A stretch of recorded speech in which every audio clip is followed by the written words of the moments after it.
Praise the Lord. Hallelujah. மக்கள் எப்படி இருக்கீங்க? ஓ சந்தோஷம். Happy Easter. எடுத்து படிங்கள். 1 கொரிந்தியர் 11ஆம் அதிகாரம் 23, 4, 5.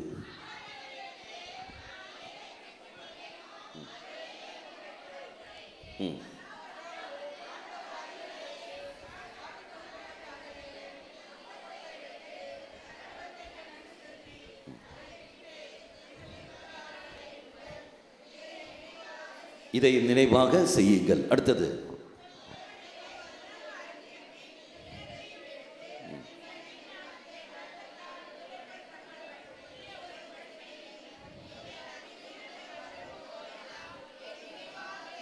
என் நினைவாக இவ்வாறு செய்யுங்கள். மக்கள், அதில் முக்கியமான ஒரு வார்த்தை நினைவு கூறுவது, நினைவுக்கு கொண்டு வருவது. நினைவாக நீங்கள் செய்யுங்கள். ஏன் இந்த வார்த்தை? இன்று தரப்பட்ட தலைப்பு என்று பார்க்குற சமயத்தில் இறைவனுடைய இரக்கமானது திருச்சபை வழியாகவும் அருட்சாதன் வழியாகவும் எவ்வாறு வெளிப்படுத்துகிறது என்பதுதான் நாம் பார்க்கின்றோம். அப்படி என்றால் நினைவு கூறுதல் என்று சொல்கிற போது எதை நாம் நினைவு கூற வேண்டும்? தெய்வம் எவ்வாறு அதை நினைவு கூறி எனக்கு கொண்டு வருகின்றார், மறக்காமல் இருப்பதற்காக எப்படி அவர் வெளிப்படுத்துகிறார்? 2 விஷயங்கள் வழியாக. இறைவனுடைய இரக்கத்தை திருச்சபை வழியாக நாம் அனுபவிக்கின்றோம். 2வது அருட்சாதனங்கள் வழியாக தெய்வம் நமக்கு தருகின்றார். அந்த அருட்சாதனம் சொல்லும்போது 2 முக்கியமான அருட்சாதனங்கள். எதெல்லாம் இந்த 2 முக்கியமான அருட்சாதனங்கள்? திருப்பலியும், அதாவது நற்கருணை திருப்பலியும், 2வது என்ன வருகிறது? பாவ சங்கீர்த்தனம். இது 2 அருட்சாதனம் வழியாக தெய்வத்துடைய இரக்கத்தை நீயும் நானும் அதிகமாக புரிந்து கொள்கின்றோம், அனுபவிக்கின்றோம். அதே சமயத்தில் திருச்சபை வழியாகத்தான் தெய்வம் அது தருகிறது. அப்போ திருச்சபை வழியாகவும் இறைவனுடைய இரக்கத்தை நாம் பெற்றுக்கொள்கின்றோம். அப்போ நினைவு கூறுகள் என்று சொல்கிற போது எவ்வாறு நம்ம புரிந்து கொள்ள முடியும்? இந்த சூழலுக்கு ஏற்றபடி, நம்முடைய வாழ்கின்ற நிலைக்கு ஏற்றபடி லேசாக அங்கங்கே தூவி உங்களுக்கு தருகின்றேன். அதுக்கு பிறகு நீங்கள் பார்த்து கொள்ளுங்கள் எவ்வாறு. முதலில் நாம் எடுத்துக்கொள்வோம், இறைவனுடைய இரக்கத்தை அனுபவிக்கின்ற ஒரு இடம்தான் எங்கிறது? திருப்பலி. திருப்பலி கத்தோலிக்க திருச்சபை Catechism of the Catholic Church மிக தெளிவாக கற்றுதல் அர்த்தம் இதுதான். Sacraments is a means for salvation. ஓரோ அருட்சாதனங்களும் மீட்புக்கான வழிகள். அப்போ ஓரோ அருட்சாதனம் மீட்பு பெறுவதற்கான ஒரு வழிகள் தான் இதெல்லாம் பார்க்கின்றோம். அப்படி என்றால் இந்த திருப்பலி என்று சொல்கிற சமயத்தில் மீண்டும் அதே கத்தோலிக்க திருச்சபை கேட்டிசம் ஆஃப் தி கேத்தலிக் சர்ச்சில் ஆர்டிகல் நம்பர் 11, 15 மிக தெளிவாக கற்றுத்தருகிறது. இயேசு கிறிஸ்துடைய வார்த்தையும் இயேசு கிறிஸ்துடைய செயல்பாடும் மீட்புக்கான வழிகள். அது மீட்பை நமக்கு தருகிறது. 2 விஷயங்கள். ஒன்று என்ன வருகிறது? இயேசுடைய வார்த்தை. 2வது இயேசுடைய செயல்பாடு. இது 2மே உனக்கும் எனக்கும் மீட்பை தருகின்றன. உதாரணம் எடுத்துக்கொள்ளுங்கள். நமக்கு எல்லாருக்கும் தெரியும் இல்லையா? யோவான் நற்செய்தி 6ஆம் அதிகாரம் 68ஆம் வாக்கியம். அங்கு ராயப்பர் சொல்ற வார்த்தை இயேசுவை பார்த்து, ஆண்டவரே, எல்லாம் உங்களுக்கு மனப்பாடமாக தெரியும். யாரிடம் செல்வம் வாழ்வு தரும் வார்த்தை உம்மிடம் தானே இருக்கின்றன. அப்போ மீட்பளிக்கிற வார்த்தை உம்மிடம் இருக்கிற சமயத்தில் எங்களால் எங்கும் போக முடியாது. உன்னை தேடித்தான் நாங்கள் வருகின்றோம். மீண்டும் எடுத்து படிங்கள். யோவான் நற்செய்தி 14ஆம் அதிகாரம். யோவான் நற்செய்தி 14ஆம் அதிகாரம் 11ஆம் வாக்கியம். இயேசு அங்கு பார்த்து சொல்ற வார்த்தை,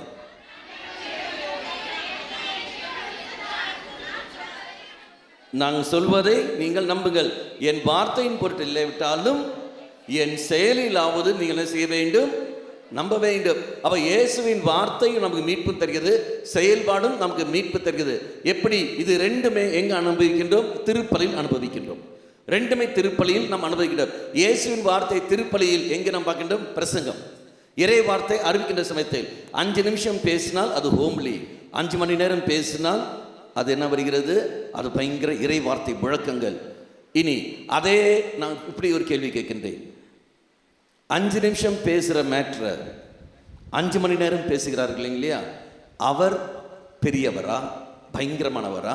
அல்லது 5 நிமிஷம் பேசுகிற மேட்ரை 5 நிமிஷத்தில் முடிக்கிறாரு, அவர் பெரியவரா?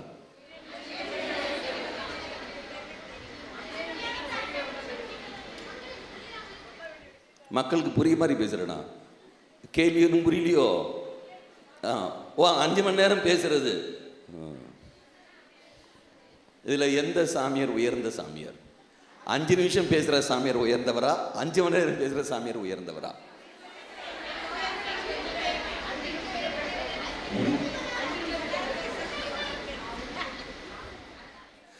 அஞ்சு நிமிஷம் பேசுகிற சாமியாக தான் உயர்ந்தோன்னு சொல்லுங்க, கை தூக்கி பார்ப்போம்.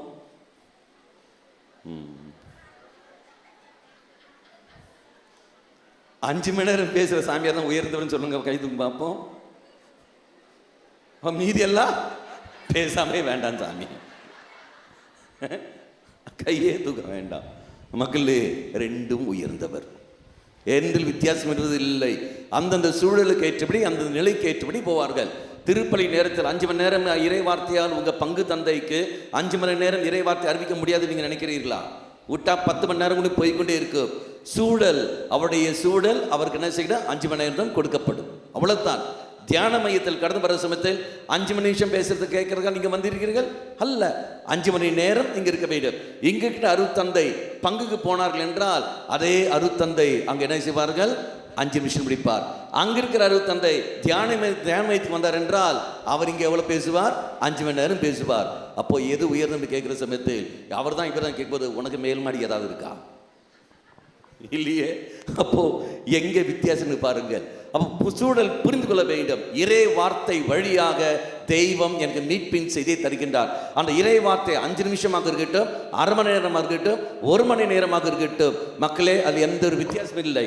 வார்த்தை வார்த்தை தான், அது எந்த ஒரு வித்தியாசமும் இல்லை. கேட்கிற நீ எப்படி எடுக்கின்றாயோ அதுக்கு ஏற்றபடிதான் உனக்கு கிருபைகள். யார் இறை வார்த்தை அறிவித்தாலும் சரி, அங்கு சக்தி உண்டு, அங்கு வல்லமை உண்டு, அங்கு அபிஷேகம் உண்டு.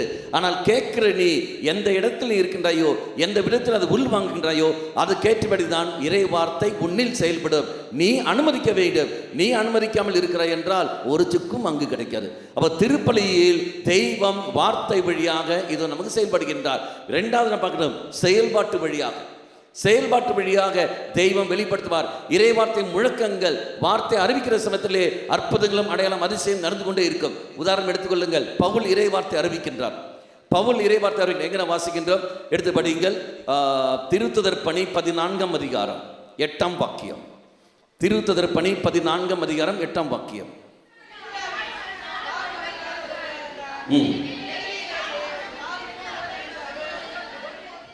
ஒருபோதும் அவர் நடந்ததில்லை. அடுத்தது, அவர் அமர்ந்து பவுல் பேசிக் கொண்டிருந்ததை கேட்டுக்கொண்டிருந்தார். அடுத்தது, அவரிடத்தில் நலம் இருப்பதை, நம்பிக்கை இருப்பதை பவுல் கண்டு சொன்ன வார்த்தை என்ன, எழுந்து கால் ஊன்றி நில். எழுந்து கால் ஊன்றி நில் சொன்ன உடனே அவர் எழுந்து நிற்கின்றார். அவருடைய இங்க போய்விட்டது, அவருடைய ஊனம் போய்விட்டது, ஆரோக்கியமா மாறுகின்றார். வார்த்தை கேட்ட உடனே என்ன செய்கிறது, வார்த்தை கேட்கிறார்கள். ஆனால் கேட்டவன் நினைச்சுக்கிறான், அந்த அறிவிக்கப்பட்ட அந்த வார்த்தை மேல் நம்பிக்கை வைக்கின்றான். நம்பிக்கை வைத்த உடனே இது அவனுக்கு அங்கு விடுதலையும் சௌக்கியம் கிடைக்கிறது. தெய்வத்துடைய இரக்கத்தை அவன் பெற்றுக்கொள்கின்றான். இறைவனுடைய இரக்கத்தை பெற்ற எத்தனையோ பேர் அங்கு இருந்தார்களே, அத்தனை பேருக்கும் சௌக்கியம் கிடைக்கவில்லையே. ஆனால் இவன் இறை வார்த்தையை கேட்கின்றான், நம்பிக்கை கொள்கின்றான், அவனுக்கு விடுதலை கிடைத்து விடுகிறது. அப்படி என்றால் வார்த்தை அறிவிக்கின்ற சமயத்திலேயே மக்களே அற்புதங்களும் அடையாளம் அதிசயங்களும் தெய்வம் கொடுத்து கொண்டே இருப்பார். நீ எப்படி உள்வாங்கின்றாயோ அதுக்கேற்றபடிதான் அபிஷேக கிருபைகளும் உனக்கு அங்கு கிடைக்கும். இல்லை என்றால் உங்களுக்கு கிடைக்காது. நீ உள்ள நோயோடு இருக்கின்றீர், வேதனோடு இருப்பீர், எப்படி இருந்த போதிலும் சரி உனக்கு அங்கு சௌக்கியங்கள் தெய்வம் கொடுப்பார். மீண்டும் நாம் பார்க்கணும் இல்லையா, திருத்துதர் பணி 2ஆம் அதிகாரம். அங்கு சீடர்கள் இறைவார்த்தை அறிவிக்கின்றார்கள். அந்த இறைவார்த்தை அறிவித்த உடனே அங்கு என்ன அனுபவம் ஏற்படுகிறது, எல்லோருக்குமே பெந்தெகோஸ்து அனுபவம் ஏற்படுகிறது. இறைவார்த்தை கேட்டவுடனே அங்க பெந்தெகோஸ்து அனுபவம் கடந்து வருகிறது. அப்ப இறைவார்த்தை கேட்கிற எந்த இடத்திலும் சரி, இறைவார்த்தை கேட்க வருகிற நீ உன்னுடைய பங்குகளில் திருப்பலியில், ஞாயிற்றுக்கிழமை திருப்பலி ஆகட்டும், சாதாரண நாட்களில் திருப்பலி ஆகட்டும், அது 2 நிமிஷம் பிரசங்கமாக இருக்கட்டும், 1 நிமிஷம் சும்மா ஹோமிலியாக இருக்கட்டும், அது சும்மா ரிஃப்ளெக்ஷன் சின்ன விஷயமாக இருக்கட்டும், எப்படி இந்த பதிலும் எந்த அளவுக்கு நீ உள்வாங்குகின்றாயோ அது கேட்டபடி வல்லமையின் கிருபையும் உனக்கு அது கிடைத்திருக்கும். நீ அனுபவிக்கவில்லை என்றால் நீ தயாரிப்போடு இல்லை என்று அர்த்தம். நீ தயார். வார்த்தைக்கு சக்தி இல்லை என்பதல்ல, அதுக்கு சக்தி உண்டு. அது இல்லாமல் ஆக்குறது யாரு, நீ.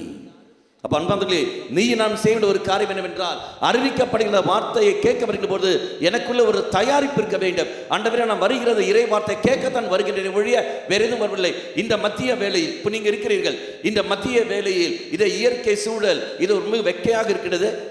சாதாரணமாக சூழலானது நமக்கு தூக்க கலக்கிறது ஏற்படுத்தும், மனசை சோர்வுபடுத்தும், எல்லாம் செயல்படுத்தும். அது இருந்த போதிலும் அதையும் தாண்டி ஆண்டவரே நான் வந்திருப்பதும் வார்த்தை கேட்கத்தான் வந்திருக்கிறேன் ஒழிய இந்த சோர்வுகளுக்கு அடிமையாக போவதற்காக நான் வரவில்லை.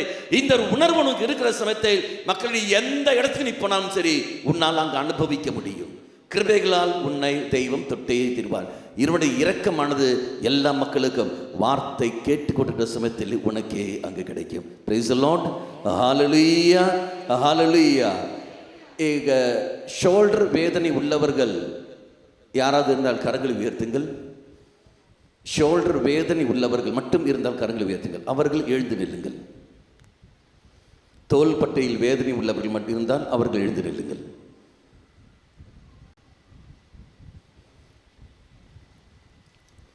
நல்ல வேதனை என்று பல நாட்களும் பல வருடங்களும் வேதனை இருந்தது. அவர்கள் இருந்தவர்கள் எழுந்து நில்லுங்கள். உனக்குமா? Very good.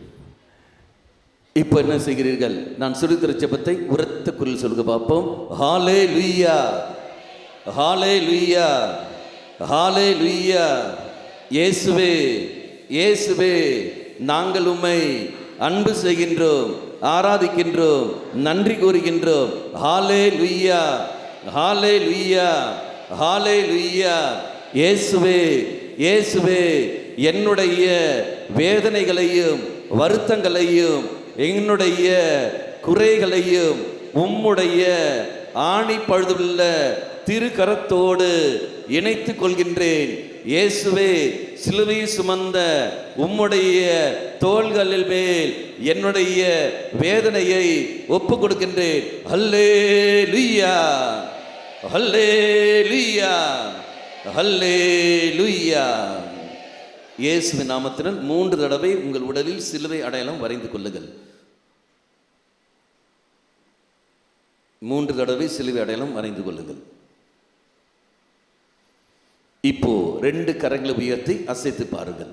வலி போய்விட்டது என்று சொல்லுகிறவர்கள் மட்டும் உங்கள் கரத்தை உயர்த்தி அசைத்துகள். மீதி எல்லாம் வலி போயிடுச்சுன்னா கை போல்.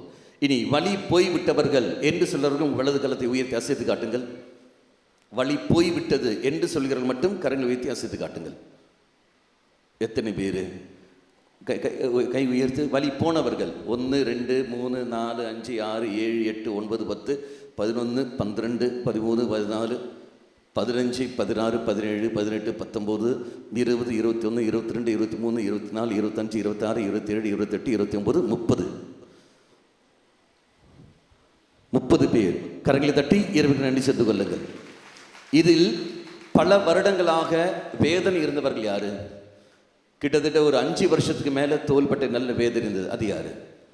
5 வருஷத்துக்கு மேலே 1 2 3 4 5 6 6 7 5 வருஷத்துக்கு மேலே 7 8 கரங்களை தட்டி இறைவனுக்கு நன்றி செலுத்திக் கொள்ளுங்கள். அமர்ந்து கொள்ளுங்கள். மக்களே, இப்போ இதுக்கு முன்னாடி உங்களுக்கு வேதனை இருந்ததா? இங்கே வரத்துக்கு முன்னாடி வேதனை இருந்ததா? இருந்தது. இப்போ வேதனை இல்லை. எது உங்களை குணப்படுத்தியது? எப்படி? மற்றவர்கள் இருந்தார்களே. அப்போ இருக்கிற சமயத்தில் வார்த்தைக்கு சக்தி உண்டு. யார் அறிவித்தாலும் சரி, இது நான் மட்டுமல்ல, இங்க இருக்கிற நீங்கள், இந்த குழந்தை அறிவித்தாலும் சரி, மக்களே, அந்த வார்த்தைக்கு சக்தி உண்டு.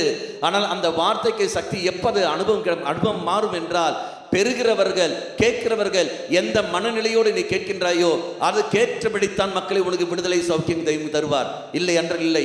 இறைவன் கொடுப்பது எல்லோருக்குமே தான். நீ எந்த அளவுக்கு நீ ஏற்றுக்கொள்கின்றாயோ அதனுடைய அடையாளம். அப்ப பார்க்கிற சமயத்தில் இறை வார்த்தை மீட்புக்கான வழிகளை நாம் காட்டுகின்றோம். 2வது எடுத்துக்கொள்ளுங்கள். எங்க நாம் வாசிக்கின்றோம்? மத்தேயு நற்செய்தி 5ஆம் அதிகாரம் 23ஆம் வாக்கியம். மத்தேயு நற்செய்தி 5ஆம் அதிகாரம் 23ஆம் வாக்கியம். பலிபீடத்துக்கு நீங்கள் வருகின்ற பொழுது உங்கள் சகோதர சகோதரிடையே ஏதேனும் மனத்தாங்கல் உங்களுக்கு இருக்குது என்று அங்கே கண்டால்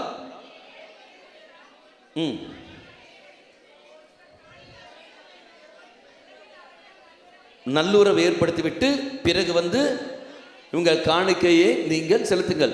மக்களே, இது உங்களுக்கு எல்லோருக்குமே தெரியும். பலிபீடத்தில் காணிக்கை செலுத்த வருகின்ற பொழுது முதலில் என்ன செய்ய வேண்டும்? அருகில் இருக்கிற சகோதரத்திலிடத்திலோ போய் மன்னிப்பு கேட்டு நீ வா. உனக்கு மனத்தாங்கல் இல்லை, அவனுக்கு உண்மையில் ஏதாவது மனத்தாங்கல் இருந்தது என்றால் நீ போ. அர்த்தம் புரிஞ்சிச்சா? உனக்கும் உங்களுக்கும் எனக்கும் ஒரு பிரச்சனைன்னு வைத்துக் கொள்ளுங்கள். பிரச்சனை வருகிற சமயத்தில் நீ வர தேவையில்லை, நான் போக வேண்டும். நீ ஏன் பையன் முகாலம் இப்படி வாடிக்கொண்டு இருக்கின்றாய்? நான் வந்து கேட்டு, நான் வந்து மன்னிப்பு கேட்டு நான் போக வேண்டும். எனக்கு ஒரு வேலை இல்லை. நான் எதுவும் இல்லை, நீ சும்மா என் மேலே தவறான கருத்து வச்சு நான் என்ன பண்ண முடியும்? தெய்வம் சில வார்த்தை, அவனுக்கு உண்மையில் ஏதோ மனத்தாங்கல் இருந்தது என்று நீ அறிந்தால் அவன் வருவதற்காக நீ காத்துக்காதே, நீ போ. நீ போயிட்டு ஏனடா பேசாமல் இருக்கின்றாய், உனக்கு என்னடா பிரச்சனை, உனக்கு என்னடா பிரச்சனை, என் மேலே உனக்கு என்னடா கோபம் என்று கேட்டு நீ அவன் மன்னிப்பு கொடுத்துட்டு நீ வந்துவிடு. அவன் மன்னிப்பு கேட்க வேண்டிய அவசியம் தெய்வம் சொல்லவில்லை. ஆனால் உன் பாகத்திலிருந்து மன்னிப்பு கேட்க வேண்டியது உன்னுடைய கடமை, மன்னிப்பு கொடுக்க வேண்டியது உன்னுடைய கடமை. என்ன காரணம்? என்ன காரணம்? இயேசு சொன்ன வார்த்தை என்பது என்ன? நமக்கு எல்லாருக்கும் தெரியும் இல்லையா? யோவான் நற்செய்தி 13ஆம் அதிகாரம் 13ஆம் வாக்கியம். நீங்கள் என்னை போதகர் என்றும் ஆண்டவர் என்றும் சொல்கிறீர்கள். உண்மைத்தான், நான் போதகர் தான், ஆண்டவர் தான். ஆண்டவரும் போதகருமான நான் உங்கள் காலடிகளை கழுவினேன் என்றால் நீங்களும் ஒருவர் மற்றவருடைய காலடிகளை கழுவ கடமைப்பட்டிருக்கிறீர்கள். ஆண்டவரும் போதகருமான நான் உங்களை மன்னித்தேன் என்றால் நீங்களும் ஒருவர் மற்றவர்களை மன்னிக்க கடமைப்பட்டிருக்கிறீர்கள். ஆண்டவரும் போதகருமான நான் உங்களை விட்டு கொடுத்து அனுசரித்து மன்னித்து வாழ்கிறேன் என்றால் நீங்களும் அதை போல விட்டு கொடுத்து அன்பு செய்து அனுசரித்து வாழ கடமைப்பட்டிருக்கிறீர்கள். மாறாக பிறகு நீ என்னை ஆண்டவர் அழைப்பது அர்த்தம் இல்லை. நான் என்ன செய்கிறோ அதே மாதிரி நீ செய்ய கடமைப்பட்டிருக்கின்றாய். மன்னிப்பு கொடு, மன்னிப்பு கேள். ஆனால் தான் மீண்டும் வாசிக்கிறோம். எங்க? கொலோசியருக்கு திருமுகம் 3ஆம் அதிகாரம் 13ஆம் வாக்கியம். கொலோசியருக்கு திருமுகம் 3ஆம் அதிகாரம் 13ஆம் வாக்கியம். ஒருவரை ஒருவர் நீங்கள் பொறுத்து கொள்ளுங்கள். அடுத்தது, முறையீடு இருந்தால் மன்னியுங்கள். அடுத்தது, ஆண்டவர் உங்களை மன்னித்தது போலவே நீங்களும் ஒருவர் மற்றவர்களை மன்னிங்கள். அப்ப இயேசு கிறிஸ்து எப்படி என்னை மன்னித்தாரோ அதே மாதிரி நான் மன்னிக்க வேண்டிய மொழிய, எங்க அப்பா என்ன மன்னிச்சது போலையோ, எங்க அம்மா என்ன மன்னிச்சது போலையோ, சொந்த பந்தங்கள் என்ன மன்னிச்சது போலையோ அல்ல, என் தெய்வம் என்னை எப்படி மன்னித்தாரோ அதே மாதிரி நான் மன்னிக்க வேண்டும். அப்ப இயேசு எப்படி மன்னித்தார் நமக்கு எல்லாம் தெரியும். தந்தையே நமக்கு எல்லாம் தெரியும். எங்க? 23ஆம் அதிகாரம் 34ஆம் வாக்கியம். எங்க? லூக்கா நற்செய்தி. படி. தந்தையே கரெக்ட் தான், படிங்கள். சந்தோஷம், படி. சரி பாரு, எல்லாம் கரெக்ட் தான், படி, அது படி.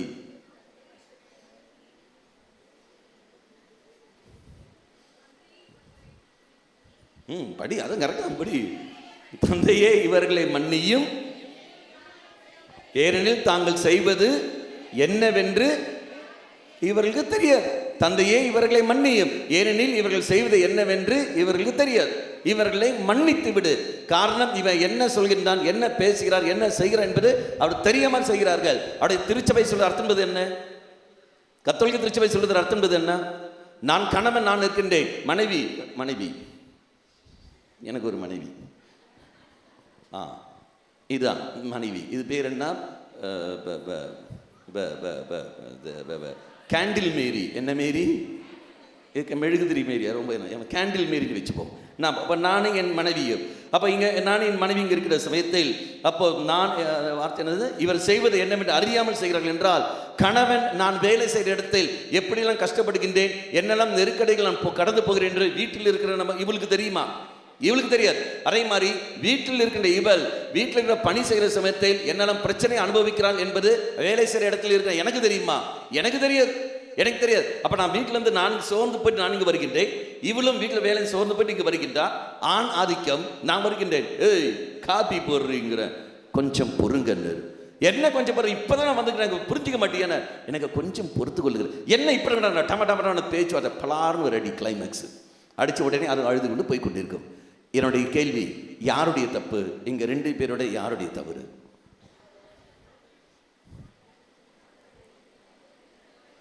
ஆனா பெண்ணா? கணவனா மனைவியா? பெண்கள் ஆண் சொல்றீங்க.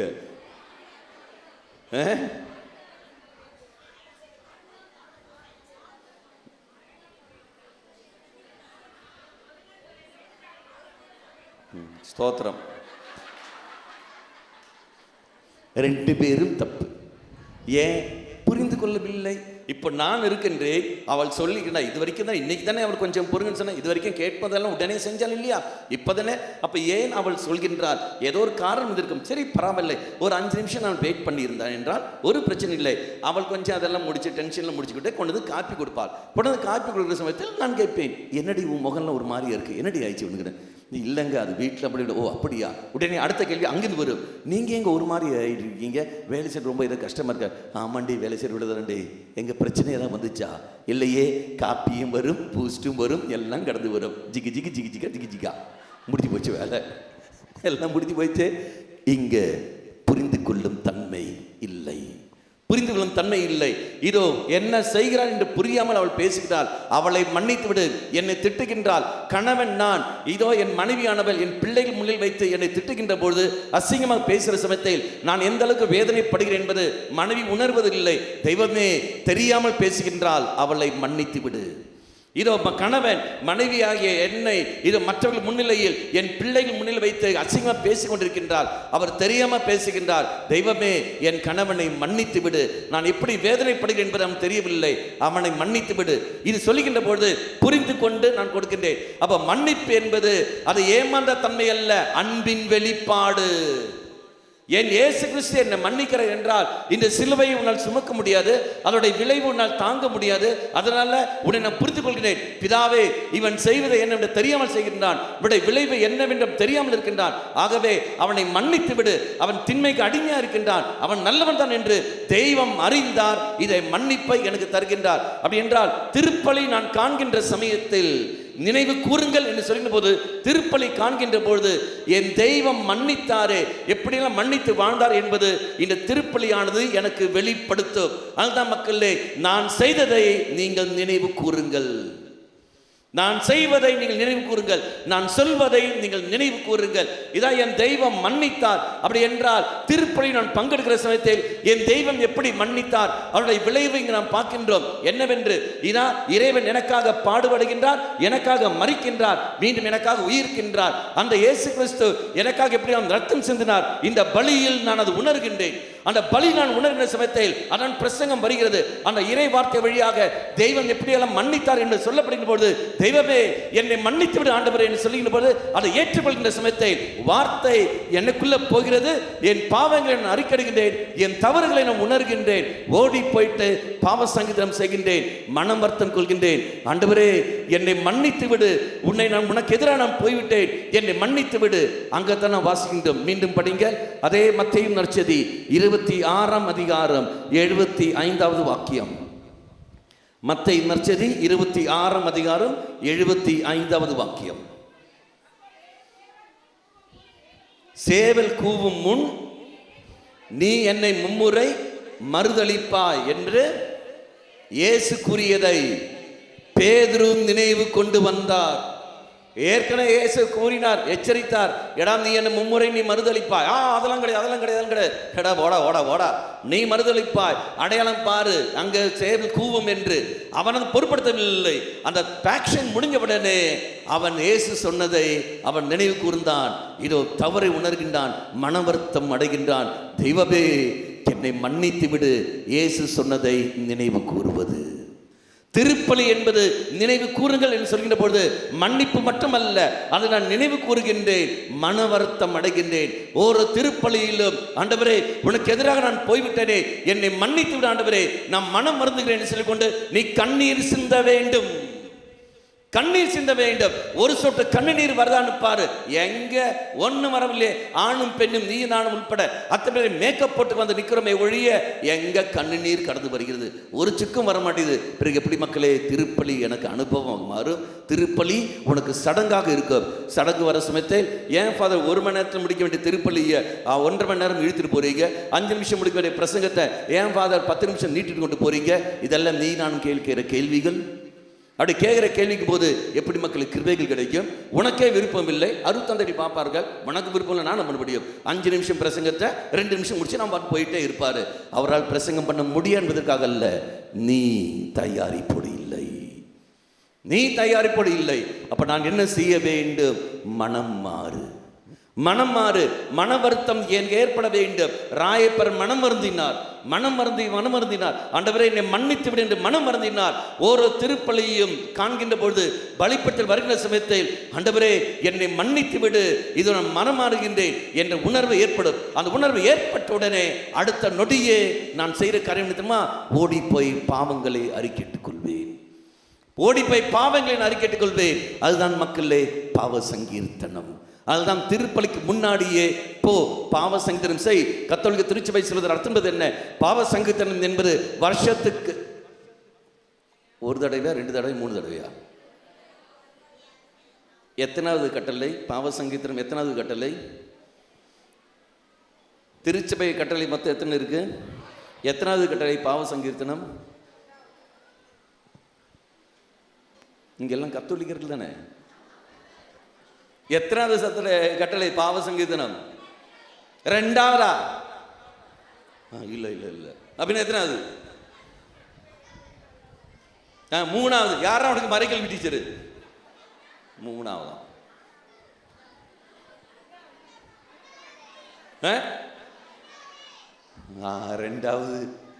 2ஆவதான் கேட்கும்போது இல்லை இல்லை இல்லை இல்லை இல்லை.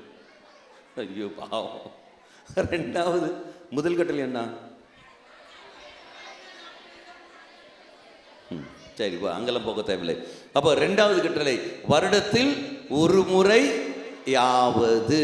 ஒரு முறை தான் இல்லையே, ஒரு முறை ஆவது தான். அப்படி என்றால் நீ மாசம் மாசம் பண்ணு, வாரம் பண்ணு, 10 நாளைக்கு ஒரு தடவை பண்ணு, 20 நாளைக்கு ஒரு தடவை பண்ணு. இதோ ஒரு லேட்டஸ்டாக ஒரு புனிதர் ஒருத்தர் ஆனார், அந்த என்ன கார்லோ ஆக்டிவிட்டீஸ். வாரம் பாவ சங்கீதம் செய்து கொண்டிருப்பார்.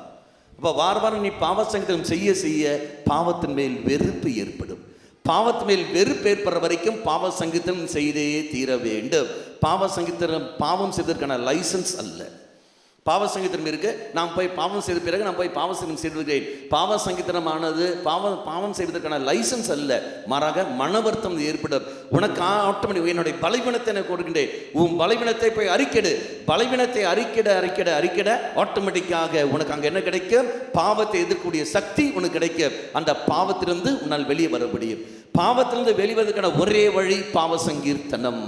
மாறாக அந்த பாவங்களை அறிக்கிடாமல் வருஷத்துக்கு ஒரு தடவை நீ சொல்லிக் கொண்டிருக்கிறேன் என்றால் ஒரு சுக்கும் கிடைக்காது, ஒரு அனுபவம் தான் அனுபவிக்க முடியாது. சாப்பிட்டு முடிச்ச உடனே பிளேட் என்ன செய்கிறீர்கள்? பிளேட்டு கழுவுறீர்கள். ஏன் பிளேட்டு கழுவாம அப்படியே வைக்க வேண்டியது தானே? 2 நாள் கழிச்சு எடுக்க வேண்டியது தானே? உங்க பிளேட்டு தானே. என்ன ஆகும்? சாப்பிடாலும் கெட்டு போயிருக்கும். அடுத்த நாள் எடுத்து கழுவுற சமயத்தில் என்ன ஆகும்? அந்த கீரல் எல்லாம் ஏற்படும். இப்போ எல்லாம் நான் நாரெல்லாம் வச்சு தைக்க வேண்டிய அந்த பிளேட்டில் இந்த கீரல் எல்லாம் ஏற்படும். அப்படி கீரல் ஏறுற சமயத்தில் பிளேட்டும் நாசமாகும்.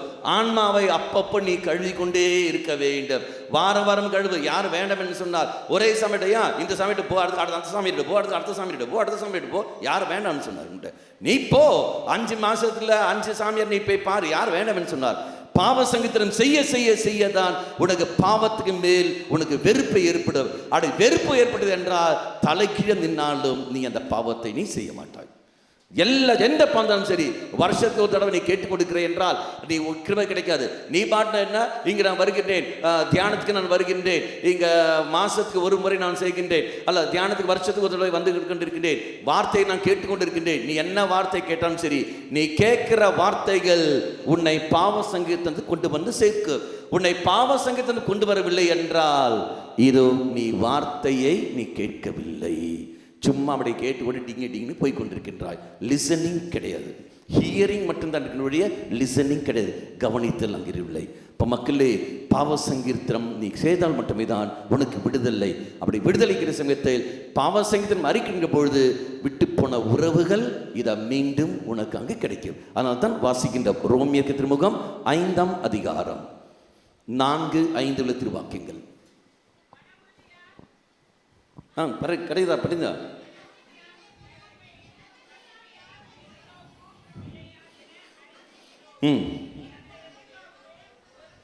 ஒருபோதும் உங்களுக்கு ஏமாற்றம் தராது. ஏனெனில் தூய ஆவி கடவுளின் அன்பானது நம்மிடையே பொழியப்பட்டுள்ளது. அப்ப தேவத்துடைய அன்பானது இறை சன்னதி கிருபை வழியாக பொழியப்பட்டுள்ளது. அதுதான் பாவ சங்கீர்த்தன் வழியாக இறை அன்பை அவன் மீண்டும் அவன் பெற்றுக்கொள்கின்றான். இதான் திருச்சபை சொல்ற அர்த்தங்கள். மீண்டும் அதே திருச்சபை பாவ சங்கீர்த்தன் வழியாக நீ என்ன செய்கின்றாய்? உன் உறவுகளை நீ புதுப்பித்துக் கொள்கின்றாய். அது எங்க நடக்கிற இடம்? அதுதான் திருப்பலி. எங்க வாசிக்கின்றோம்? அதே ரோமியர் திருமுகம் 5ஆம் அதிகாரம் 11ஆம் வாக்கியம்.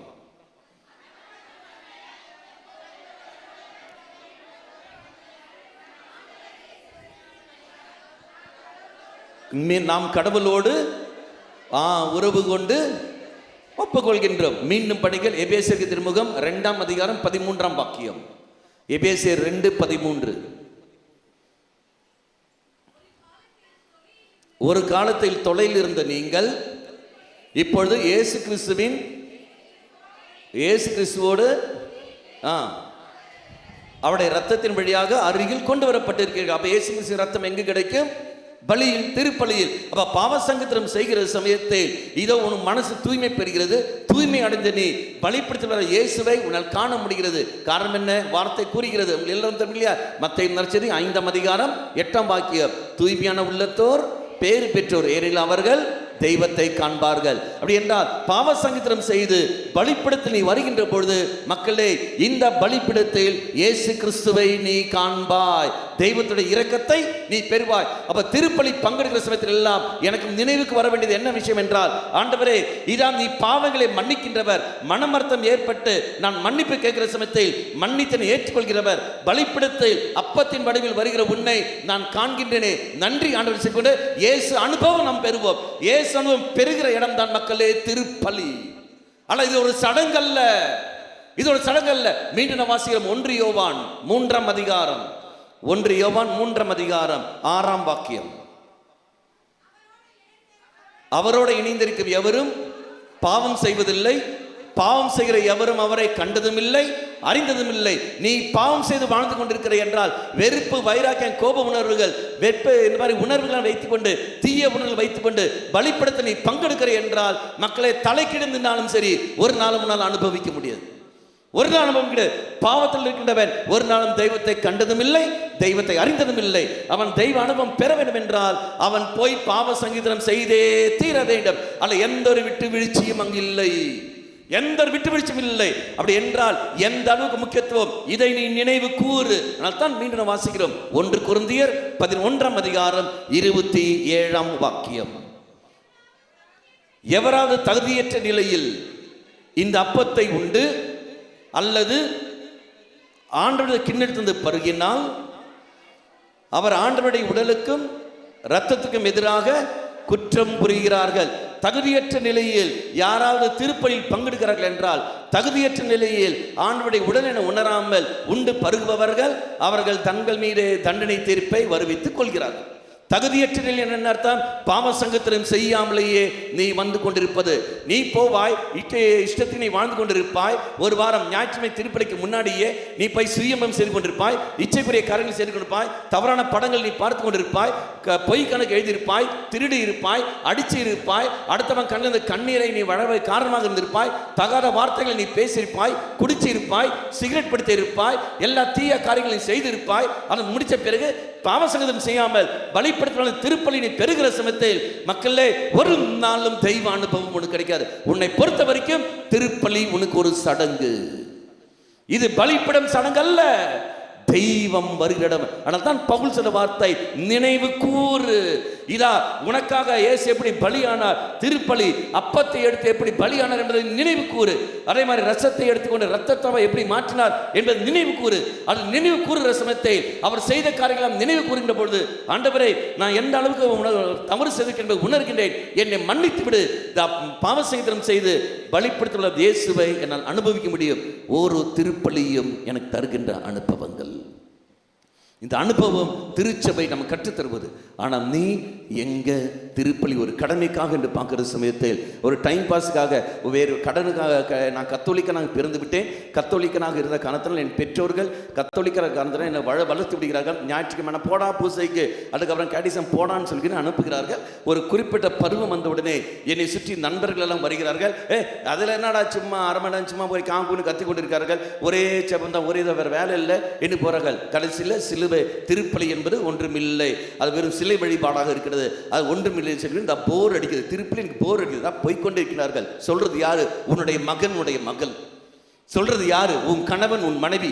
சொல்றது யாரு? உன் பெற்றோர்கள், உன் பெரியவர்கள். அப்படி என்றால் கத்தோலிக்க விசுவாசம் என்பது என்னது? நீ வளர்த்து வந்த முறை எப்படி? திருச்சபை அல்ல குறை, நீ தான் குறையோடு இருக்கின்றாய்.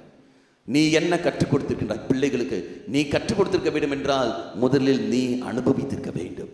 நீயே அனுபவம் பெறவில்லை, நீ எப்படி மற்றவர்களுக்கு கற்றுக் கொடுக்க போகின்றாய்? அன்பு மக்களே, இந்த இறை இறக்கத ஜெபமாலை, இந்த இறை இறக்க நேரம் என்று சொல்கின்ற சமயத்தில் சும்மா இறைவனுடைய இரக்கம் என்று சும்மா அறிவு சம்பாதிப்பது போறது அல்ல, அனுபவ ரீதியாக வர வேண்டும். அனுபவ ரீதியாக வர வேண்டும் என்றால் இதோ நான் பலிபீடம் நினைவு கூற வேண்டும். இதோ ஆண்டவரை நான் நினைவு கொண்டு வருகின்றேன். நீ எந்த அளவுக்கு அன்பு செய்கிறவர் என்பதை நான் நினைவு கூறுகின்றேன். நீ மன்னிக்கின்ற தெய்வம் என்பதை நான் நினைவு கூறுகின்றேன். மனவர்த்தம் ஏற்படுத்துகின்ற சூழலை ஏற்படுத்தி கொடுக்கின்றேன். வார்த்தையை கேட்கின்ற பொழுது அதை நான் நினைவு கூறுகின்றேன். பவுலை எப்படி நீ ஏற்றுக்கொண்டீர், ராயப்பரை எப்படி நீ ஏற்றுக்கொண்டீர், அதே மாதிரி என்னையும் நீ ஏற்றுக்கொள்வீர். நான் நினைவு கூறுகின்றேன். இதா பலிபீடம் எனக்கு நினைவுபடுத்தும். அதுதான் திருச்சபை கூறுகிறது, sacraments is a means for salvation. இயேசுவுடைய வார்த்தையும் இயேசுடைய செயல்பாடுமானது மீட்புக்கான வழிகள். அது மீட்புக்கான வழிகள், அது எனக்கு மீட்பு தரும். ஆனால் நான் என்ன செய்கின்றேன், அந்த மீட்பு தரக்கூடிய அந்த திருப்பலியை போலும் வெறும் சடங்காக நான் பார்க்கிற சமயத்தில் எப்படி மக்களே எனக்கு அனுபவம் கிடைக்கும், எப்படி அனுபவம் கிடைக்கும்? மீண்டும் திருச்சபை அதே கேட்டகிசம் அவர் கேத்தலிக் சர்ச் மிக தெளிவாக கற்றுத் தருகிறது.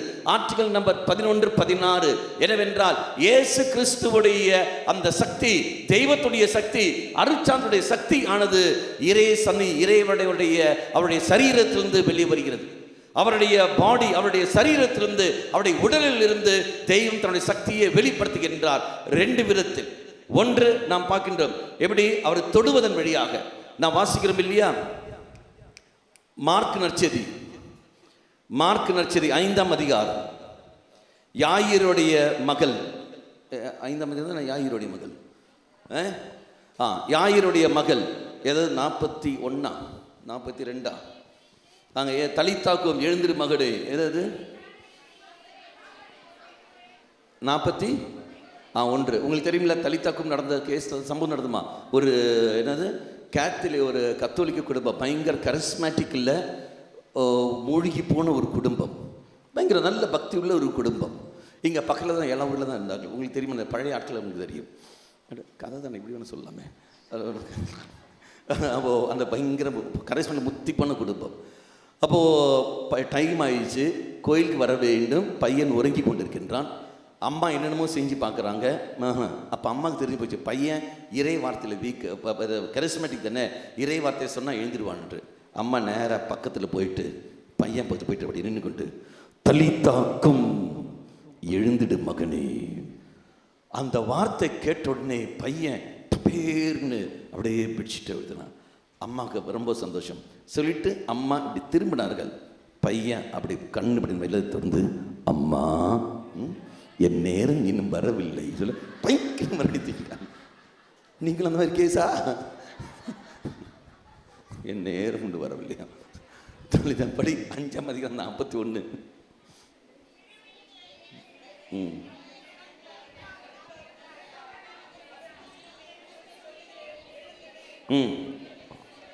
உடனே இயேசு அந்த மகளை தொடுகின்றாள். தொட்டு இதா உயிரை கொடுக்கிறார். தொட்ட உடனே அவர் உடலிலிருந்து சக்தி செல்கிறது. அந்த மகள், உயிரற்ற அந்த மகள் இதா உயிரோடு கடந்து வருகின்றார். மக்களே, திருப்பலியில் இயேசு கிறிஸ்துவை நீ நானும் தொடுகின்றோம், கரங்களில் நாம் வாங்குகின்றோம். கரங்களில் நாம் வாங்குகிற சமயத்தில் எப்படி நான் வாங்கி கொண்டிருக்கின்றோம்? என்ன அழகா, என்ன பக்குவத்தோடு நீ வாங்கி கொண்டிருக்கிறாய் என்று பார்க்கல. ஒரு சில பேர் பார்க்க கையும் நீட்டுவாங்க, நாக்கும் நீட்டுவாங்க. அப்படின்னு இங்கே வைக்கிறத மேலே கீழியா எங்கே இருக்குன்னு தெரியாது. ஒரு சில நாக்கும் அப்படி பார்க்க எங்கே போகிறதுன்னு தெரியாது. அப்போ நம்ம வாங்கிட்டு நீட்ட கரங்கள் நீட்டிக்கும் போது கையில் நீ வாங்கின்றார். ஒரு குழந்தை, ஒரு கை குழந்தை, இதான் இங்கே இருக்கிற குழந்தை. அந்த அம்மா எடுத்து கேட்குற, அம்மா அந்த குழந்தையை கொடுங்கன்னு சொல்லும்போது அந்த அம்மா எப்படி கொடுப்பாங்க? இந்தா எதுவா தூக்கி விடுவாங்களாம். அல்ல, அப்படி எடுக்கிற சமயத்து அதே மாதிரி குழந்தை கொடுக்குற சமயத்து நம்ம மாங்காய் பறிக்கிற மாதிரி படிச்சுட்டு இருப்போமா? அல்ல, பக்குவத்தோடு அந்த தாயானவள் அந்த குழந்தை அப்படி இந்தாங்க ஃபாதர் இந்த அப்படி கொடுப்பா. நாங்களும் அந்த பக்கத்து அந்த பக்குவம் நமக்கு ஆட்டோமேட்டிக்காக அங்கே வந்துவிடும். அதே மாதிரி நீ பெறுவதை யாரை நீ பெற்றுக்கொண்டிருக்கின்றாய்? இயேசு கிறிஸ்துவை பெற்றுக்கொள்கின்றாய். அப்போ இயேசு கிறிஸ்துவை பெற்றுக்கொள்கிற என்ற மனநிலை, குழந்தை தான் பெற்றுக்கொள்கிறாய் என்பதை எவ்வளோ பக்குவத்தோடு நீ பிடிப்பாய். அந்த குழந்தையோட தலை நிற்காது இல்லையா? அப்போ தலை அது என்ன பக்குவத்தோடு, இது ஒரு குழந்தை, அதுக்கு பலவீனமான இருக்கிறது, ஆக நான் தான் அதை பிடிக்க வேண்டும். எந்த மனநிலையோடு என்ன பக்குவத்தோடு உணர்ந்து கொண்டு நீ பிடிக்கிறாயோ அதே மாதிரி மக்களே, இயேசு கிறிஸ்துவை நான் கையில் பெறுகிற சமயத்தில் அந்த மனநிலை உனக்கு இருக்க வேண்டும். நான் பெறுவது இயேசு கிறிஸ்து தான் என்று. அட இயேசு பெறுகிற சமயத்தில் இயேசு உன் கரங்களில் தொட்டு கொண்டிருக்கின்றார், உன் உடலை தொட்டு கொண்டிருக்கின்றார். இயேசு என் உடலில் இருக்கின்ற சமயத்தில் உடலில் நோய்களுக்கு அங்கு இடம் உண்டா? இல்லையே. உடல் நோயிலிருந்து நான் குணமடைகின்றேன். இரண்டாவது, அந்த இயேசு கிறிஸ்துவை நான் உட்கொள்கின்றேன். உட்கொள்ள உடனே இயேசு கிறிஸ்து உள்ளே செல்கின்றார், என் உயிரோடு கலந்து விடுகின்றார், என் மனக்காயத்திலிருந்து நான் விடுதலை பெறுகின்றேன். மன விடுதலை உட்கொண்ட நாள் போய் அந்த இடத்தில் அமர்ந்து கொண்டு நன்றி சொல்கின்ற சமயத்தில் இயேசு கிறிஸ்துவின் அபிஷேகத்தை, இது நன்றி வல்லமையை நான் பெற்றுக்கொள்கிறேன். இதெல்லாம் நடக்கிற ஒரே இடத்தில் எப்போது ஆமென் என்று சொல்கிற அந்த வார்த்தை தலையாட்டினால் ஆமென் அல்ல. திருமணத்தில் நீங்களே பாருங்கள், அருத்தந்தை கேட்பார், நீ இவளை திருமணம் செய்ய உனக்கு சம்மதமா? ஆயிச்சா? சம்மதம் ஆயிச்சா? இல்லையே. எப்போது சம்மதம் வரும்? வாய் திறந்து ஆமென் அப்படி சொல்ல. ஆமென் ஆமாம் சம்மதம் என்று சொல்ல வேண்டும். அதை விட்டுட்டு பிகில் ஆகிய நான், இல்லை ஏஞ்சல் ஆகிய நான், பிகில் ஆகிய உன்னை எப்படி வரும்? சம்மதம் என்று சொன்னால் எப்படி? வாய் திறந்து சொல்ல வேண்டும், வாய் திறந்து சொல்ல வேண்டும். அதே மாதிரி தான் ஆமென் என்று நீ வாய் திறந்து சொல்கிற பொழுது அதை நான் நம்புகின்றேன், இது கிறிஸ்துவின் திருமணம் நம்புகின்றேன். ஆட்டோமேட்டிக்காக இயேசு உன் இடத்தில் இருக்கின்றார். உன் உடலில் வருத்தங்கள் நோய்கள் அங்கு இடமில்லை, நீ விடுதலை பெற்றுக்கொள்கின்றாய். இயேசுவின் சக்தி இதா உன்னில் வருகிறது. திருப்பலியில் நற்கருணைநாதரை பெறுகின்ற சமயத்தில் அந்த வல்லமையின் அபிஷேகத்தையும் நீ பெற்றுக்கொள்கின்றாய். மக்களே, எத்தனை முறை நீ நற்கருணைநாதரை நீ பெற்றிருப்பாய்? நற்கரை உட்கொண்ட நீ இயேசு உன் உயிரோடு இருக்கின்றார். ஒரு சில வார்த்தைகள், யாரோ செய்வினை செய்திருக்காங்க ஃபாதர், என் வயிற்றுல மருந்து வச்சுக்கிறாங்க ஃபாதர், என்ன அடிக்கடி நோய் வந்திருக்கு ஃபாதர், அடிக்கடி வயிற்று வலி ஃபாதர். மக்களே, நீ நற்கருணைநாதரை பெற்றுக்கொண்டிருக்கின்ற மகள் நீ பலிப்படத்துக்கு போகிற நீ இயேசுநாதரை நீ பெற்ற உடனே இயேசுநாதர் உள்ள இருந்து பயந்து ஓடி வெளியே போயிடுவாரா? ஐயோ வயிற்றுக்குள்ள பேய் இருக்கு, நான் வரமாட்டேன், மறந்து வச்சுக்கிறாங்க, ஓடி போயிடுவாரா? பயந்தவங்களே இயேசுவா உன்னுடைய இயேசு. அப்படி என்ன செய்ய வேண்டும் என்றால் நீ நம்பிக்கை கொள்ள வேண்டும். நம்பிக்கை. ஒரு சில பேர் எங்க வீட்டில் செய்வினை வச்சுட்டாங்க ஃபாதர், அது வச்சுட்டாங்க ஃபாதர். எடா மக்களே, இது வெயில் காலம். சூப்பர் ஐடியா ஒன்று சொல்கின்றேன். என்ன செய்கிறேன் என்றால், ஒரு போர்டை தூக்கி இப்படி போடு, எலுமிச்சம்பழம் என் வீட்டில் வரவேற்கப்படும். டிங் போடுற சமயத்தில் தயவு செய்து வெட்டி போடாமல் முழுசாக போட்டுக்கொள்ளுங்கள். நாங்கள் வெட்டி போட்டுக்கொள்ளுங்கள். காரணம், எப்போ வீட்டுக்கு வரோம்னு எனக்கு தெரியாது. போடுகிற சமயத்தில் தயவு செய்து குங்குமம் தடவாதீர்கள், அது கொஞ்சம் கஷ்டமாக இருக்கும். அது வேணுமென தனியாக ஒரு பாத்திரத்தில் குங்குமம் வைத்துக் கொள்ளுங்கள், நாங்கள் அதை பயன்படுத்திக் கொள்கின்றோம். அடுத்தது, முட்டை போடுகிற என்றால் வாத்து முட்டை இந்த பக்கம், தாரா முட்டை இந்த பக்கம், கோழி முட்டை இந்த பக்கம், பிராய்லர் கோழி முட்டை இந்த பக்கம். முட்டை உடைத்து போடாதீர்கள், எங்களை ஆம்லெட் போட முடியாது. அப்படி போட்டுக்கூட.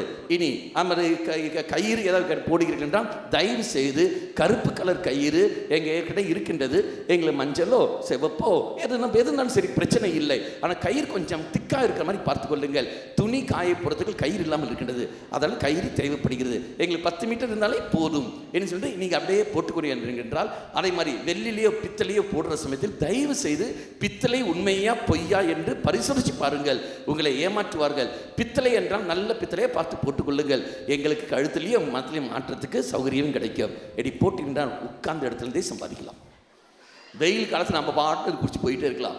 அதை விட்டுட்டு வீட்டில் யாரை போட்டுக்கிறாங்க ஃபாதர், ஓடி போயிட்டாங்க ஃபாதர். மக்களே, உன் வீட்டில் உன் பங்கு தந்தை வந்து உன் வீட்டை மந்திரித்திருக்கின்றார்.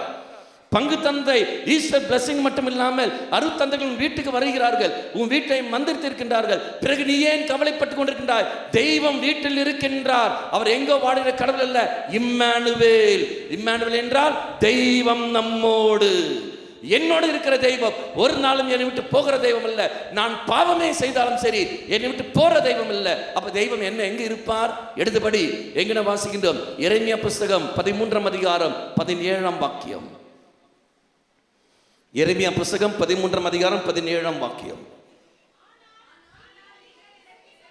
நீங்கள் இதற்கு செவி கொடுக்காவிட்டால் உங்கள் செருக்கை முன்னிட்டு என் உள்ளம் மறைவில் அழுது கொண்டிருக்கும். என்னை விட்டு போற தெய்வம் அல்ல, அழுது கொண்டிருக்கின்ற தெய்வம். உதாரணம் எடுத்துக்கொள்ளுங்கள். அம்மா வீட்டில் இருக்கிறார்கள், பையன் குடிச்சு விட்டு வீட்டுக்குள்ள வருகிற சமயத்தில் அம்மா வீட்டை விட்டு வெளியே போயிடுவாங்களா? அல்ல, அம்மா அழுது கொண்டிருப்பார்கள். என் மகன் இப்படி குடித்துக் கொண்டிருக்கின்றானே, என் மகள் இப்படி பாவ வாழ்க்கை வாழ்கின்றாளே என்று அழுது கொண்டிருக்கின்ற ஒரு தாய் தான் பார்க்கின்றோம். அதே மாதிரி நீயும் நானும் தவறு செய்து வருகின்ற சமயத்தில் தெய்வம் நம்மை விட்டு போற தெய்வம் அல்ல, அங்கு அழுது கொண்டிருக்கிற தெய்வம். ஏண்டா இப்படி செய்கின்றாய் என்று சொல்லிக்கொண்டு அழுது கொண்டிருக்கிற தெய்வம் தன்னுடைய என்னை விட்டு போற தெய்வம் அல்ல. நான் பாவத்தில் முழுகிற பொழுது என் வீட்டில் என் தெய்வம் இருக்கின்றார், என் வாழ்க்கை என் தெய்வம் இருக்கின்றார். என்னை விட்டு போற தெய்வம் அல்ல என் தெய்வம். நானே அவரை மறந்தாலும் என்னை மறக்காத தெய்வம் தான் என் தெய்வம். என்னை மறக்காத தெய்வம் தான் என் தெய்வம். ஆனால் தான் வார்த்தையை நாம் வாசிக்கின்றோம். எங்க எடுத்து படிங்கள். 24ஆம் அதிகாரம் 6, லூக்கா நற்செய்தி 24ஆம் அதிகாரம் 6ஆம் வாக்கியம். லூக்கா நற்செய்தி 24ஆம் அதிகாரம் 6ஆம் வாக்கியம். யாராவது ஒருத்தர்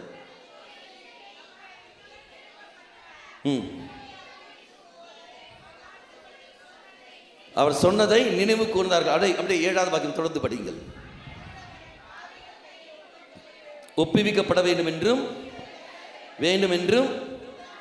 3ஆம் உயிர்ப்பட வேண்டும் என்றும் அவர் பார்க்கின்றார். அப்போ இயேசு தன்னை எப்படி மறைக்கப் போகிறார் என்பதை செய்தி சொல்லப்படுகிறது. மீண்டும் எடுத்து படிங்கள். அதே தான் மார்க்கு நற்செய்தி 11ஆம் அதிகாரம் 21ஆம் வாக்கியம். அந்த அத்திமரத்தை சபிக்கிறார்களே அது மார்க்கு நற்செய்தி 11ஆம் அதிகாரம் 21ஆம் வாக்கியம்.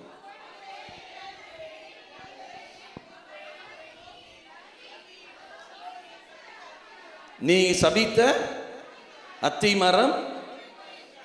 அவ இயேசு சபிப்பாரா? அல்ல. அவ சபித்த அத்திமரத்தை பட்டு போயிருக்கிறது. அப்படின்னு அர்த்தம் என்ன? என் தெய்வம் சபிக்கிற தெய்வம் அல்ல, தீமையை தூண்டுற தெய்வம் அல்ல. என் தெய்வம் பாவிகள் மனம் மாற வேண்டும் விரும்புகிற தெய்வம் தான் ஒழிய பாவிகள் அழித்து போக வேண்டும் விரும்புகிற தெய்வம் அல்ல என் தெய்வம். அப்படி என்றால் அழிவை நீயாக பெற்றுக்கொள்கிற ஒழிய தெய்வம் அல்ல. இதுக்கெல்லாம் காரணங்கள். அப்போ பாவத்தில் நான் இருக்கிற சமயத்தில் தெய்வ அனுபவம் பெறாமல் இருக்கின்ற பொழுது அந்த அனுபவத்தளத்துக்கு நான் வர வேண்டும் என்றால் பலிப்பிடத்தில் வந்தாலே போதும். என் தெய்வம் சாபத்தை சிலுவை வழியாக எடுத்துக்கொண்டு எனக்கு மீட்பு தந்திருக்கின்றார். அதைத்தான் கலாத்தியருக்கு திருமுகம் 5ஆம் அதிகாரம் 24, 25 கிறிஸ்துவுக்கு உரியவர்கள் அதன் இழிவு உணர்ச்சிகளுடனும் இச்சைகளுடன் சேர்த்து எங்க அறைந்து விட்டார்கள்? சிலுவையில் அறைந்து விட்டார்கள். அப்படி என்றால் இந்த பாடுபட சுரூபம் காண்கின்ற பொழுது அந்த பலியில் நான் பங்கெடுக்கிற சமயத்தில் ஆட்டோமேட்டிக்காக தெய்வமே என் சாபத்தை எல்லாம் அனைத்தையும் நீ எடுத்துக்கொண்டு எனக்கு மீட்பு தருகின்றாயே, நன்றி ஆண்டவரே, இதோ நான் நினைவு கூறுகின்றேன். திருப்பலி இது அத்தனையும் நடக்கிற இடம் திருப்பலி. அது 5 நிமிஷம் திருப்பலியாக இருக்கட்டும், அரை மணி நேரம் திருப்பலியாக இருக்கட்டும், 1 மணி நேரம் திருப்பலியாக இருக்கட்டும், 3 மணி நேரம் திருப்பலியாக இருக்கட்டும், திருப்பலி தான். அதில் எந்த ஒரு வித்தியாசம் இல்லை. அது எந்த அருத்தந்தை வந்து நிறைவேற்றினாலும் அதுக்கு சக்தி உண்டு. ஆனால் பங்கெடுக்கிற நீ எந்த மனநிலையோடு இருக்கின்றாயோ அதுக்கு ஏற்றபடி தான் மக்களே கிருபைகளும் ஆசீரும். அதுக்கு பிறகு கிருபைகளும் ஆசீரும். அப்படி என்றால் தெய்வம் திருப்பலியில் நற்கரை வழியாக தெய்வம் என்னை தொடுகின்றார், நான் விடுதலை பெறுகின்றேன். பார்வையற்றவனுக்கு தெய்வம் பார்வை கொடுக்கின்றார். நான் வாசிக்கிறோம் இல்லையா மார்க்கு நற்செய்தி இல்லையா? உங்களெல்லாம் தெரியும். மார்க்கு நற்செய்தி என்ன 6ஆம் அதிகாரம் 7ஆம் அதிகாரம் 31, 32 அந்த காது கேளாதவன். மார்க் 7 32. அப்ப பார்க்கணும், காது கேளாதவனும் ஊமை திக்குவாய் பேசுகிறவனும் ஏசு என்ன செய்கின்றார்? அவனை உமிழ்நீரை தொடுகின்றார், கண்கள் நாவிலும் கை வைக்கிறார். சொல்ல பார்த்தீங்கன்னா எஃபாத்தா திறக்கப்படுக, அவனை தொட்டு குணப்படுத்துகின்றார். அப்படி என்றால் நற்கருணாதர் நான் பெறுகிற சமயத்தில் இதோ நான் தொட்டு குணம் பெறுகின்றேன். என் நாவின் கட்டுகள் அறுக்கப்படுகிறது, என் பார்வை நான் பெறுகின்றேன். அப்படி என்றால் புதிய பார்வையோடு நான் பார்க்கின்றேன், புதிய கண்ணோட்டத்தோடு பார்க்கின்றேன். தகாத வார்த்தை என்னை விட்டு போகிறது, நல்ல வார்த்தைகள், தெய்வம் விரும்புகிற வார்த்தைகள் இதை கடந்து வருகிறது. எப்போ திருப்பலியில் பங்கெடுக்கின்ற பொழுது அது நான் நினைவு கூறுகிறேன். ஆண்டவரே, அன்று எவ்வாறு நீ அவனை தொட்டு நீ குணப்படுத்தினாயோ அதை நான் நினைவு கூறுகின்றேன். இதை நற்கரை நான் பெறுகிற சமயத்தில் அதே சௌக்கியம் நானும் பெறுவேன். எஃபாத்தா திறக்கப்படுகிற சொன்னது போலவே நானும் என் வாழ்க்கையும் திறக்கப்படுகிறது. நன்றி தெய்வமே, இதான் நினைவு கூறுகிறேன். திருப்பலி. இனி 2வது நாம் பார்க்கின்ற தொடாமலேயே எப்படி தெய்வம் சௌக்கியம் தருகின்றார். ஆராதனை வேலைகளில் எடுத்து படிகள் நாம் வாசிக்கிறோம் இல்லையா? லூக்கா நற்செய்தி 5ஆம் அதிகாரம் 17ஆம் வாக்கியம். 5:17.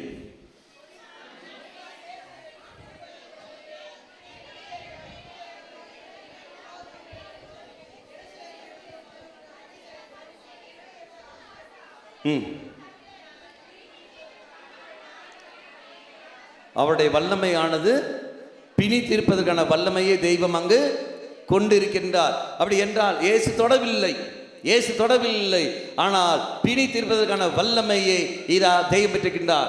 ஆராதனை வேளையில் தெய்வம் அங்கு தொட்டு கொண்டிருக்கின்றார், வந்துகின்றார். அபிஷேகம் வல்லமையை தருகிற சக்தி அங்கு உண்டு, நோய்களை குணப்படுகிற சக்தி அங்கு உண்டு. பலியில் நான் பெறவில்லை என்றாலும் இதோ ஆத்மீய சக்தி பெறுகிற சமயத்தில் இதை நான் இங்கு அபிஷேகத்தை பெறுகின்றேன். மீண்டும் 6ஆம் அதிகாரம், அதே லூக்கா நற்செய்தி 6ஆம் அதிகாரம் 18, 19. அவர் சொல்வதை கேட்கவும், பிணிகளை நீக்கி நலம் அடையவும் வந்தார். அடுத்தது, அவரை குணமானார்கள். அவரிடம் வல்லமை வெளியேறி அனைவரி பிணியம் அவர் போக்கினார். அப்ப இயேசுவிடத்திலிருந்து வல்லமை இத வெளியேறுகிறது. இயேசு வல்லமை வெளியேறி அனைவரையும் அவர் குணப்படுத்துகின்றார். ஆராதனை வேளையில் தெய்வத்தின் தொட முடியவில்லை, ஆனால் அதிலிருந்து வல்லமை வெளியேறி அநேக மக்களையும், எல்லா மக்களையும் தெய்வம் தொட்டு இதா குணப்படுத்துகின்றார். மக்களே, என் தெய்வம் இரக்கமுள்ள தெய்வம். நான் நோய்வாய்ப்பட்டு இருக்கின்றேன், என்னால் திருப்பலி என்னால் காண முடியாது, டிவி வழியாக தான் நான் பார்த்து கொண்டிருக்கின்றேன், படுத்த படுக்கையாக இருக்கின்றேன், திருப்பலி எனக்கு காண முடியாது. ஆனால் இருந்த போதிலும் அந்த டிவி வழியாக நான் திருப்பலி காண்கின்ற சமயத்தில் என் தெய்வம் எனக்கு சௌக்கியம் தருவார். ஆரோக்கியமா இருக்கிறது. நீ ஆலயத்துக்கு போகாமல் டிவி வழியை பார்க்கிற என்றால் அது தவறு. நோயோடு இருக்கிற நீ, படுத்த படுக்கையாக இருக்கிற நீ, வேற வழியே இல்லை, எனக்கு வெளியே போக முடியவில்லை, ஆலயத்துக்கு பங்கு தளத்தில் போகவே முடியவில்லை, அந்த சூழல் இருக்கின்றேன். அந்த சமயத்தில் டிவியில் பார்க்கின்றாயா, பிரச்சனை இல்லை. ஆனால் நீ என்ன செய்கின்றாய்? உன்னால் ஆலயத்துக்கு போக முடியும், எல்லா சௌகரியம் உண்டு, எல்லா சௌகரியம் இருந்த போதிலும் ஆலயத்துக்கே போகாமல், பங்கு தளத்துக்கே நீ போகாமல், அங்கு திருப்பலி காணாமல் நான் டிவியில் பார்த்து விடுகின்றேன், மொபைலில் பார்த்து விடுகிறேன் சொல்ற சமயத்தில் மக்களே, ஒரு நாளும் கத்தோலிக்க திருச்சபை அது அனுமதித்ததில்லை. எப்போது மொபைலில் பார்க்கறதுக்கு திருப்பலி அனுமதிச்சது? கொரோனா சமயத்தில். இப்போ உனக்கு என்ன கொரோனா இருக்கு? ஒரு கொரோனா இல்லைல்ல, ஒழுங்கா பங்குக்கு போக வேண்டியது தானே, ஒழுங்க மையத்துக்கு வர வேண்டியது தானே. ஆனால் இல்லை, நான் டிவியிலே பார்த்துக் கொள்கிறேன், ஒரு சுக்கும் கிடைக்காது.